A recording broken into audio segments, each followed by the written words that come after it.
Hello everyone, it's BD4 here, and today I wanted to make a versus battle that I've been preaching for a while. As you guys can tell by the title and thumbnail, this is going to be Hashirama versus Obito. I think I should outline here that the only forms at play here is Hashirama in his Edo state and when he's alive in his prime, and for Obito it'll be primarily Juubito, and we might bring up Renegade Obito later if necessary. A lot of people like to dismiss Hashirama in a fight against Juubito, and I really disagree with this idea, and I'm hoping this video is to prove why this fight is either closer than you think, or maybe not even close at all. Starting off with Hashirama. Hashirama has very great feats and lore. His most notable feat here to mention is his fight against Madara and the Nine Tails. In this fight, we at bare minimum see Hashirama should at least be equal to Madara and the Nine Tails, seeing that he can combat Madara one-on-one and then thrash the Nine Tails wrapped around Madara's Susanoo. There's also a good speed feat we can use here. In the fight against Juubito, a 1/2 Kurama avatar and imperfect Susanoo are able to fight against and compete with Juubito rather blatantly. We know that the Nine Tails Hashirama faces is the full Nine Tails, not half of it, and then he has the perfect Susanoo wrapped around it, and they can then dodge from both Madara and the Nine Tails at the same time. Naruto Generation also backs this up, which is considered canon. Even if you want to somehow call this an outlier, it should be noted that a jutsu is reliant on the user's activation, and we see Hashirama's wood-style Golem's Gundam mechs tear apart the Susanoo-clad Nine Tails before the Nine Tails can even fight back. Some people like to argue that the point of KCM2 Mastered rivaling Hashirama is valid. However, this is Edo Hashirama, where Edos are stated and shown to be weaker in base form, so this would be a weakened Hashirama in base form compared to when he's alive and at his prime. There isn't much to say about Hashirama as he doesn't have that many showings, so I think it's best to keep things clear and straight, not go down too many headcanons and give some weird oxoprosis spurg. With Juubito, a lot of people seem to overestimate his power, and while that's not the best way to start off an analysis of a character, it's pretty much the case with Juubito. A lot of people seem to overestimate the power of the Ten Tails, and while it's great for a certain part of the series, it's nothing at all in this fight. I sort of hinted at this in my Naruto vs Sasuke video, which I recommend checking out if you haven't already, and a similar concept is at play here. The Biju increase given isn't even relevant, and there's a small buff rather than an addition to power, and it's not a multiplication onto an user. What I mean by this is the fact that the 10 Tails Obito absorbed didn't even have the 9 Tails in it. We know 1/2 of the 9 Tails is able to combat the 6 Biju we see on screen with no difficulty, and then add 1 Tails to the mix / the weakest of the 6 Biju, and you still get something that's not even rivaling the 9 Tails. Or if you want, we can highball it and say it's equal to 1/2 of the 9 Tails to be fair. In all actuality, Renegade Obito is above this increase, which means Obito got an increase that's weaker than himself, which is why it's not a multiplication onto itself, rather it's an addition. This is due to the fact that Obito scales well to Madara being someone who thrashed KCM2 Naruto, who is the same Naruto that would face the 6 Biju. This argument is consistent as well, as this is why Naruto's cloaks he gave the Shinobi Alliance still very useful, as no one took any severe damage or stayed pretty maintained in the fight against the Ten Tails, Madara, and Obito.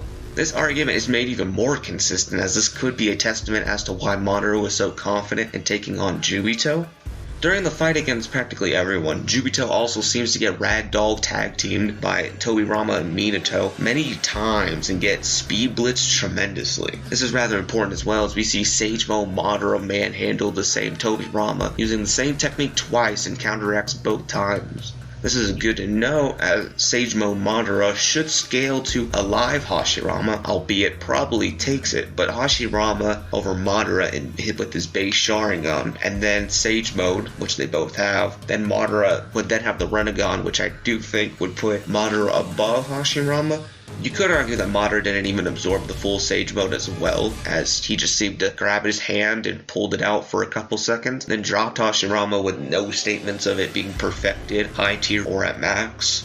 This then makes the gap between a live Sage Mode Madara and a live Sage Mode Hashirama that much closer. What I'm getting at here is that there's a bit of a speed gap. Even if you don't believe Hashirama is equal to Madara, he is still closer to a live Sage Mode Madara than what Juubito is.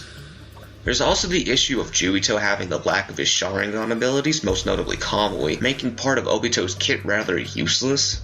You can also argue something similar with the Rinnegan as well, which is why we don't see Obito use it. Originally, the reasoning of not using it was because of its stamina drain. However, Obito does have 7 Bichu worth of stamina on its own, so the argument of Obito not being able to use only looks like it's false as the previous statement, and reasoning is inconsistent with this. So, in terms of fights, I think it's pretty night and day, pretty cut dry here. The fight is rather simple, both speed and strength go to Hashirama, not even that close. A good way of looking at it is, Alive EMS Madara is above or equal to Edo Madara, and then Edo Madara is at least greater, if not equal to Rinnegan Obito. Then Full Majestic Attire Susanoo is greater than 1/2 of the Nine Tails, and then that's greater than a 7 Bichu power-up. So if you can see what I'm getting at here, it's sort of the competition Hashirama's facing is much greater than Juubito's power overall. Hashirama has an effective way of hurting Juubito as well as Senjutsu is an effective state to hurt 6 paths, and even then you can argue that the 6 path statement is actually false, as we see Boil release a ninjutsu being able to affect Kaguya. In terms of hacks and abilities, there's not much to this section. There's no jutsu in Juubito's arsenal that can be very effective against Hashirama. Truth-seeking orbs can be negated by Senjutsu, something Hashirama has. The Crimson Barrier Ray Formation technique is also useless, as Hashirama is facing opponents who are stronger, meaning they can output more damage, meaning if Juubito decided to fire off a couple Biju bombs, it wouldn't be any more effective. While the Sword of Nudoboko is cool, it's something that doesn't change this fight at all. While it's dependent on the user's will, it doesn't make you any stronger. We don't see Obito gain any strength, as it's more of his final attack and his strongest technique. Even if this does give you additional strength, it's unquantifiable and can't be measured to give Obito the edge in strength here. You can also argue Hashirama can suppress the 10 Tails chakra as well. We know Yamato and Hashirama have been shown to stop the rampage of the 9 Tails, which is above the 7 Tails Biju amp. And even if you disagree, Hashirama is still above the 7 Tail Biju amp. A lot of people then like to argue Tobirama and Hashirama's statement about Juubito surpassing Hashirama. This should mean that Juubito should slap, right? Well, not exactly. Edo Hashirama is the person giving the statement here. This is not when he's alive in his sage mode. This shouldn't at all be a debunk, and this is more a testament of how strong Edo Hashirama is to Juubito, not a live sage mode Hashirama to Juubito. Some people will even take this argument to extreme and argue that this is talking about Hashirama when he's alive, as that's what they're comparing it to. However, even if this is true, this is wrong. Feats, no matter what, are objective. They're an action that occurred. An example is me punching the wall. No matter what, I punch the wall. That's a fact. The same thing applies here with Hashirama, but instead of punching a wall, he's punching a fox and an Uchiha. Statements, on the other hand, are not always a fact. Unless a character is omniscient, which Tobirama is not shown to be and has no feats of, then the statement cannot be a fact, as it will not be the truth. However, since there's a feat that contradicts a statement, that statement then becomes an empty statement as it's not used because it's not objective like the feat. Obito fans will then argue some weird hypotheticals like DMS Obito and Obito with the full completed 10 tails, etc. And this just doesn't mean anything, as this isn't the topic at hand. And these are weird hypotheticals that can't be confirmed or denied, as they're not founded and they have zero showings. Using similar logic, we can say Obito activates his dual Sharingan. He then pops a blood vessel that leaks to his arteries, causing internal collateral effect in his body, causing him to die. So as you can see, random hypotheticals don't mean anything in this battle and can't be used, or else you'll get weird arguments like this. That being said, I think it's been made very clear that Hashirama should take this with little to no difficulty.